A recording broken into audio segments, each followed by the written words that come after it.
America, a jigsaw puzzle of checkered colors and scenes, denoting many things in many places. In most regions, it means the comforts of civilization, of modern homes, of shiny cars on smooth highways, of fancy stores in noisy city canyons. But there are quiet, lonely canyons in America, too. The gorges of northern Arizona and New Mexico that cut across the vast, empty tablelands. A region that molds life into primitive simplicity. In this country of canyons and of plains live a proud and aristocratic people, the Navajos. An ancient race who called themselves the people.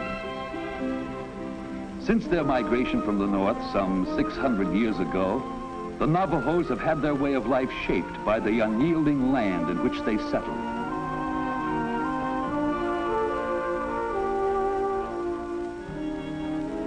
Theirs is a land not man-made, but one etched by time with wind and weather for tools.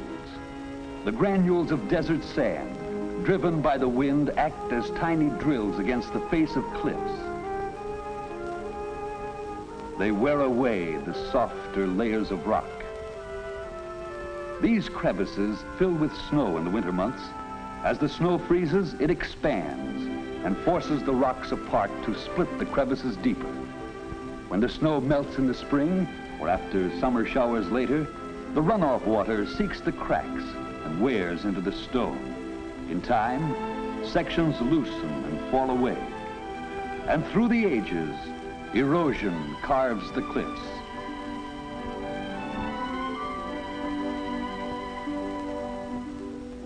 In this broken land, roads are few and rough, often mere trails or a sandy canyon floor, limiting transportation in the past to horse and wagon or to horseback. But including today, modern pickup trucks. Leading off from the roads are faint wagon tracks, the only signs to tell you that there's a home out there somewhere. It's hard to distinguish the houses, for round and squat as beehives, they melt right into the landscape. The Navajos do not live in villages as do other tribes, but in lonely hogans under a butte or on the plains. Because of the isolated region, homes have been built of materials at hand. On the barren plains, the hogans are often cone-shaped, for here there are few tree trunks to serve as poles, and the supporting framework must be simple. But it can be heavily plastered with mud. Often the homes on the windswept mesas may have the door protected by a vestibule, a covered approach to keep out the snow and rain and the eternal sand. This door, one of the two openings in any hogan, always faces to the east. For the Navajos are sun worshipers, and on each new day, they greet the rising sun. In scrub forests of the higher elevations, hogans are built of piñon logs, mortised together, chinked with clay between. The roof is dome-shaped, coated with mud. In the center is the second of two openings of the hogan, the smoke hole. Originally an escape for smoke from the open fire inside, today it may boast a stovepipe or two. Outlets from wood stoves used for both heating and cooking. Inside, the logs of the roof are laid one on the other to form an inverted cone. Below, clothing hangs on wooden pegs, and extras are stored in boxes or trunks. On the swept dirt floor at night are spread beds of pelts and blankets. A table, always placed to the right of the door, serves as kitchen.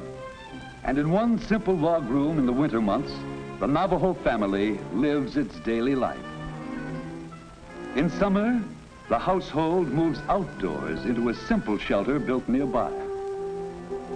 A framework of poles enclosed by brush, or perhaps only topped by a layer of branches, these sunshades are set up for hot weather comfort.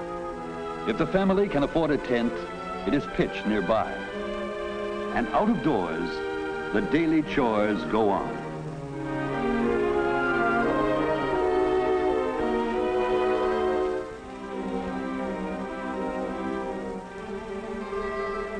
Tents and shelters are used in the summer sheep camps. For the Navajos are shepherds, an economy determined by the dry land. The first sheep were taken from the Spaniards in New Mexico in the 1600s. In the centuries since then, the animals have become well suited to this land of little forage and water. They provide easily butchered meat for the family. There are lambs to sell in the fall and wool in the spring for the trader. For then, the sheep are sheared by the women, the owners of the flocks. As each fleece rolls off, the long fibered wool is put aside for their own fine weaving. The rest is dropped into long burlap bags hung inside scaffolds. It'll be packed down by stamping feet, the packer almost hidden in the depths. But as more wool is added, he finally emerges at the top. These bags may be tightly stuffed to a weight of 300 pounds or more. Then by pickup or wagon, it is off to the trading post to be weighed and inspected by the trader. And after his purchase, to be reloaded with other bags for a truck ride to resale in the cities of the outside world.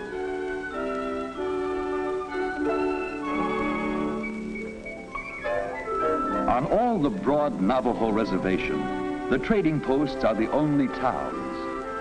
They have the feel of tiny forts, self-contained and squat. They are grocery, bank, and post office, the center of life in this lonely land. The posts are few and operate only by government permit and bond. Many of them are old, and their traders have helped to build the Southwest. Prior to the arrival of sheep, the early Navajos were farmers, planting their patches of fields in the dampness of canyon washes. Of these, Canyon de Chelly has forever been the garden spot of Navajo land, where for generations, certain clans of the tribe have planted their summer crops. From the rim, they return each spring to live in caves or brush shades, or even to build an occasional hogan in a protected cove. Beside the homes, there are fields of corn and other crops, and tiny orchards huddle under the cliffs. The canyon was formed by erosion of wind and water, and in places, the walls rise straight up for 1,000 feet. Through eons, the cliffs were cut, rising in great concave sweeps of wind-chiseled stone. The modern tribe is a newcomer in this ancient land, for on the canyon walls are pictures and signs drawn by those who lived here before. Petroglyphs, primitive figures cut by early artists. Their only tablet, the stone cliff walls. Their pen, a small, sharp rock. With these, they etched a record of the things they saw. Nearby are their dwellings. Hunched on great shelves on the North Canyon wall sit the stone houses of the really ancient ones, the Pueblo people of prehistoric times. Several hundred separate ruins have been left by these people, records of their history forged in the centuries between 300 and 1300 AD. And history has been shaped here for the more recent people, the Navajos, for to many it was the beginning of the tragic Long Walk. In the winter of 1863-64, the last remnants of the tribe fled to this stronghold to escape capture by Kit Carson's men, sent to subdue them. The people hid in the rocky clefts, half frozen and hungry. Warriors scaled the walls using natural toeholds in the rock, or used steps begun by the ancient ones and worn deep through the centuries.